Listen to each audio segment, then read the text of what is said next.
Table 4.2 में दिया हुआ है कि किस तरह से इंडिया ने रूरल और एज वेल एज अर्बन जो हंगर है उसे कम करने में कैसे अपना जो भी स्कीम्स चलाई सरकार की, तो उसमें और ग्रीन रेवोल्यूशन के कारण वो किस तरह से कम हुआ। अब आगे देखते हैं कि इंडिया ने हमेशा एम किया है फूड ग्रेन्स के मामले में सेल्फ सफिशिएंसी, क्योंकि 1966 के पहले तक हमारे पास बिल्कुल भी बहुत कम मात्रा में हमारे पास ग्रेन्स हुआ करते थे, अनाज हुआ करता था। लेकिन उसके बाद हमने एफिशिएंसी को बनाने के लिए, सेल्फ सफिशिएंसी को बनाने के लिए हमने क्या किया कि ग्रीन रेवोल्यूशन की शुरुआत की। ग्रीन रेवोल्यूशन की शुरुआत करने के लिए जो हमारे उस समय की तत्कालीन प्रधानमंत्री इंदिरा गांधी जी है, उन्होंने व्हीट रेवोल्यूशन का एक स्टाम्प जो पोस्ट ऑफिस में स्टाम्प होता है ना, एक जो डाक टिकट होती है, उसको जारी किया जुलाई 1968 में, और 77-78 तक हमारे देश में ग्रीन रेवोल्यूशन आ चुका था। ग्रीन रेवोल्यूशन का मतलब है कि वही पारंपरिक खेती को छोड़कर हाई यील्डिंग बीज लगाना, और जिससे पैदावार ज़्यादा अच्छी तरीके से होती है, और उसके अलावा ये और मॉडर्न जो फर्टिलाइज़र्स वगैरह का यूज़ करना, जिससे हमारे काफ़ी ज़्यादा वीट का प्रोडक्शन हुआ। वीट का प्रोडक्शन जब पंजाब हरियाणा के क्षेत्र में काफ़ी वीट प्रोडक्शन होने लगा, और फिर ये जो रेप्लिकेट किया राइस में भी,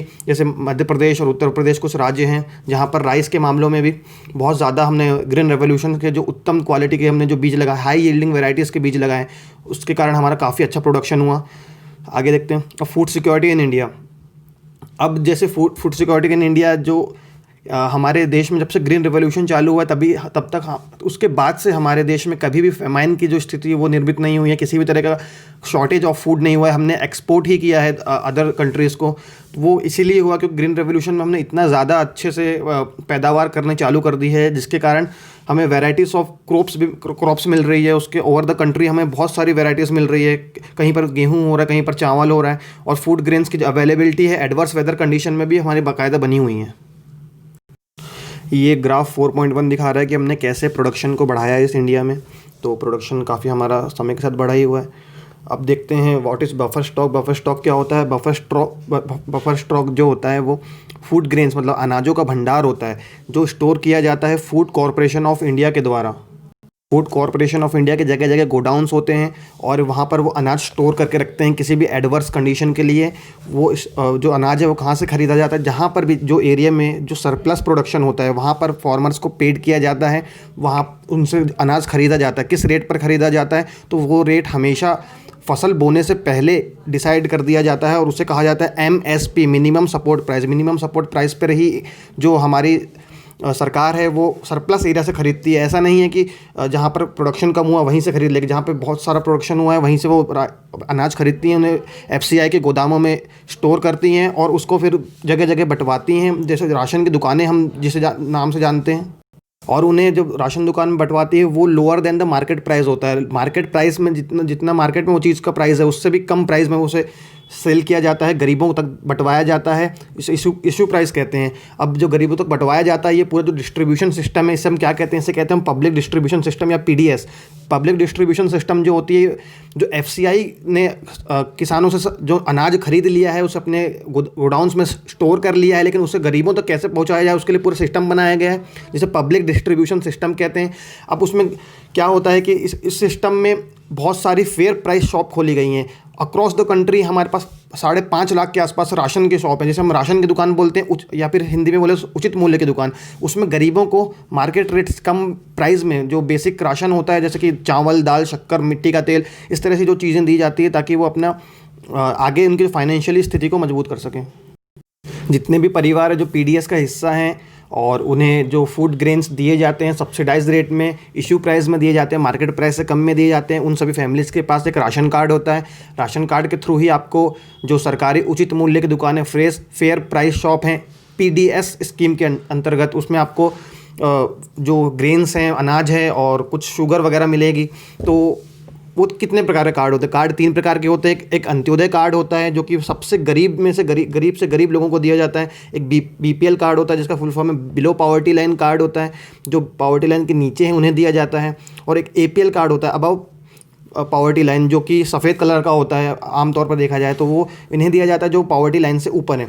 तो ये इस तरह की राशन की दुकानें होती है, ये जगह जगह पर हमारे डिस्ट्रिक्ट में भी मिल जाएगी, हमारे प्रदेश में मिल जाएंगी। आगे देखते हैं कि जो राशनिंग का कॉन्सेप्ट कहाँ से आया। राशनिंग का कॉन्सेप्ट यहाँ से आया कि जब 1943 में बंगाल में जो फेमाइन पड़ा था, उसके बाद लगा कि हाँ, पब्लिक डिस्ट्रीब्यूशन सिस्टम के लिए काफ़ी अच्छे एक तंत्र की ज़रूरत है, एक सिस्टम की ज़रूरत है।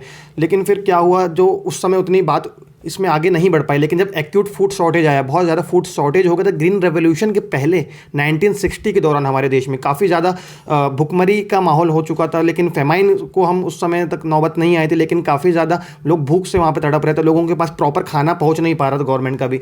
तो एक NSSO है, नेशनल सैंपल सर्वे ऑर्गेनाइजेशन, जो कि पॉवर्टी को भी एस्टिमेट करती है, सर्वे करती है। उसने कहा था कि जो हमारी जो पॉवर्टी है वो सबसे ज़्यादा बढ़ रही है 1970s, मिड 1970s के आसपास। क्या हुआ कि लोगों के पास खाना ही नहीं था, तो वो पॉवर्टी के अंडर में जाते रहे। लेकिन जब गवर्नमेंट ने इसको देखते हुए कुछ स्कीम्स लॉन्च करी 1970s के आसपास, जैसे कि एक पब्लिक डिस्ट्रीब्यूशन स्कीम सिस्टम तब लाया गया। पब्लिक डिस्ट्रीब्यूशन सिस्टम में वही जो हर जगह राशन की दुकानें खोली गई, सब्सिडाइज रेट में उन्हें अनाज दिया गया। पहले भी थी, एग्जिस्ट करती थी, लेकिन इसका जो और अच्छे से स्ट्रेंथन किया गया इसे, ताकि वो और अच्छे से इसका इम्प्लीमेंटेशन किया जाए। एक और स्कीम लॉन्च की गई जिसको कहते हैं integrated child development services, ICDS। इसे हम जनरल भाषा में आंगनवाड़ी भी कहते हैं। इसका एम था कि जो गर्भावस्था में जो महिलाएं होती है और जो शिशु होते हैं, उन्हें माल न्यूट्रिशन से बचाया जाए, उनको बेसिक एलिमेंट्री थोड़ा बहुत एजुकेशन दिया जाए, उन्हें अच्छे न्यूट्रिशन दिया जाए। एक और स्कीम उन्होंने चालू करी थी जो है फूड फॉर वर्क स्कीम, 1977 के आसपास, 78 के आसपास उन्होंने लॉन्च की थी। अब इंडिया जो गवर्नमेंट है हमारी, उन्होंने बहुत सारे पॉवर्टी एलिविएशन प्रोग्राम चलाए। एलिविएशन मतलब उन्हें निकालना पॉवर्टी से, बहुत सारी चीज़ें, जिसमें जो फूड कंपोनेंट को भी वो इन्वॉल्व करते हैं। गरीबी से निकालना है तो वो फूड के लिए भी काफ़ी ज़्यादा मदद करते हैं। तो हमारा ये जो चैप्टर है फूड सिक्योरिटी के बारे में है, तो हम पर्टिकुलर फूड के बारे में बात करेंगे। जो पॉवर्टी एलिविएशन प्रोग्राम है उसमें हम फूड को भी कवर करते थे, जिससे काफ़ी लोगों के पास जो धान और जो अनाज है, जो गेहूँ है, वो पहुँचा। और हमने ग्रीन रेवोल्यूशन के बाद से अभी तक किसी भी तरह की फेमाइन या फिर शॉर्टेज ऑफ फूड की जो कंडीशन है, एडवर्स सिचुएशन में भी हमने आज तक फेस नहीं की है। आगे देखते हैं। नेशनल फूड सिक्योरिटी एक्ट 2013 के द्वारा जो इस देश में जो 75% रूरल पॉपुलेशन है और 50% अर्बन पॉपुलेशन है, उसे भी PDS की स्कीम के अंतर्गत ला दिया गया। और उन्हें भी प्रोवाइड करने का, न्यूट्रिशन सिक्योरिटी को प्रोवाइड करने के लिए अफोर्डेबल प्राइस में उन्हें भी अलाउ कर दिया गया, इनेबल कर दिया गया। पब्लिक डिस्ट्रीब्यूशन सिस्टम जो पहले हुआ करता था, पब्लिक डिस्ट्रीब्यूशन सिस्टम पहले सभी लोगों के लिए हुआ करता था, वो किसी गरीब के लिए इस तरह से स्पेसिफाई नहीं था। लेकिन ओवर द ईयर हमने ये देखा है कि जो PDS है वो मोर स्पेसिफाई हुआ है नॉन पुअर्स के लिए। अभी भी कुछ जो बिलो अबव पॉवर्टी लाइन के लोग हैं, उन्हें भी कुछ अनाज मिलता है, लेकिन वो उन्हें उतनी ज़्यादा कम रेट में नहीं मिलता जितनी रेट में गरीबों को मिलता है, और उतनी क्वांटिटी में भी नहीं मिलता है। तो अब इसे रिवाइज़ करने के लिए काफ़ी सारी और सिस्टम को भी लाया गया, जैसे रिवैम्ड पब्लिक डिस्ट्रीब्यूशन सिस्टम लाया गया, जिसमें 1700 ब्लॉक्स में से लगाया गया, कंट्री में लागू किया गया। इसका टारगेट ये था कि PDS जो हमारी स्कीम है, पब्लिक डिस्ट्रीब्यूशन स्कीम को रिमोट एरियाज़ में भी पहुंचाना है, बैकवर्ड एरियाज़ में पहुंचाना, हिली रीजन है जहाँ पे जाना मुश्किल है, वहाँ पर भी हमने जाके फेयर प्राइस की जो दुकानें हैं वो सरकार ने ओपन की, क्योंकि वो भी इंडिया के सिटीजन से, उन्हें भी, उन तक भी फूड सिक्योरिटी पहुंचना बहुत बहुत इंपॉर्टेंट है। इस तरह से टारगेटेड पब्लिक डिस्ट्रीब्यूशन सिस्टम लाया गया, जो कि बहुत मोर स्पेसिफिक अमाउंट पे लाए, जो लोग थे उन्हें टारगेट करती थी, जैसे कि।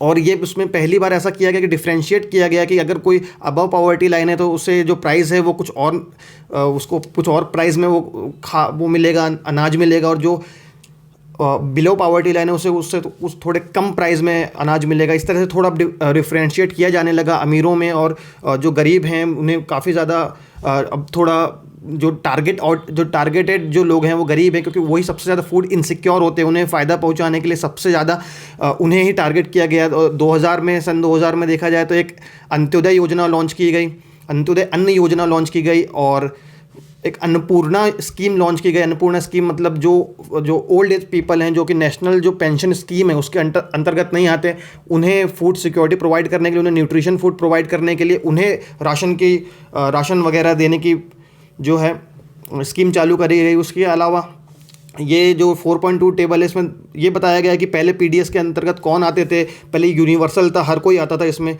जो भी है इसमें आप एक मिनट। हाँ, जो भी है इसमें यूनिवर्सल है ये, हर किसी को मिलेगा, अमीर को भी मिलेगा, गरीब को भी मिलेगा। फिर आरडीपीएस आया, फिर थोड़ा बैकवर्ड के लिए आई, फिर अबव पॉवर्टी लाइन को दिया गया लेकिन थोड़ा उनको महंगे में दिया गया। फिर पुअरेस्ट ऑफ पुअर पीपल के लिए अंत्योदय अन्न योजना लाई गई। सीनियर सिटीजन थे उनके लिए, जैसे मैंने अभी बताया, अन्नपूर्णा अन्नपूर्णा स्कीम लाई गई। अन्नपूर्णा इस स्कीम को जो फुल उसका हाफ फॉर्म है, उसे जो उसे कहा जाता है APS, Annapurna scheme. National food security act लाया गया, जो जहाँ पर इनको लगता है वल्नरेबल है, प्रायोरिटी है, जो जिन्हें देना ज़रूरी है, वहाँ 5 kg पर राशन पर मंथ सबको दिया गया। 75% रूरल में लोग उसके अंतर्गत आए, और अर्बन में देखा जाए तो 50% लोग उसके अंतर्गत आ गए। तो उसके आगे का नेक्स्ट लेक्चर में देखते हैं।